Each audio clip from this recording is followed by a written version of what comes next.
ሰላም እንዴት ናችሁ? አንድ አሳዛኝ ዜና ይዤላችሁ መጥቻለሁኝ። በሳፋሪ ኤጀንሲ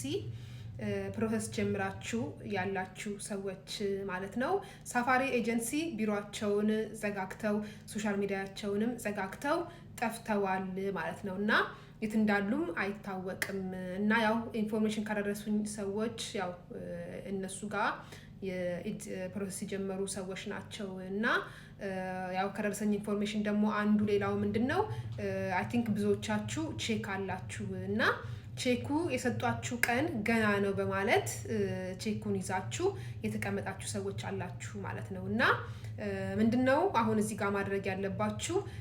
ቼኩ ቀኑ ገና ነው እነሱ በጣም አረቀው ነው ቀኑን የሰጧችሁ እሱም ለምንድነው ያው እነሱ አላማና ቅር ስላላቸው የመዝጋትና የመጥፋት ለሁላችሁም የሰጧችሁ ቼክ ቀኖቹን ረዘም አድርገው ነው ረዘም ያደረጉት ለምንድነው በዚህ ባላቸው ሰዓት ተጠቅመው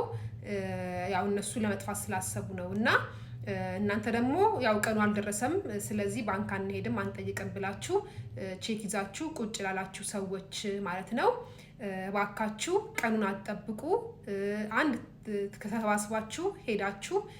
ለህግ አሳውቁ ለፖሊስ አሳውቁ ክሰሱ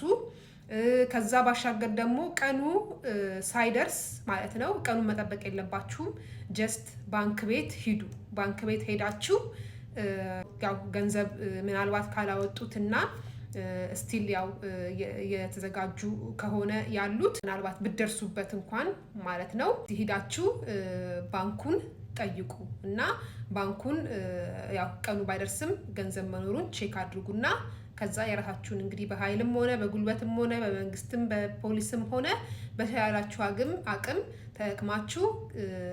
ገንዘቡ እዛ ባንክ ላይ ካለ ብራችሁን ለማስመስለስ ሞክሩ እላለሁኝ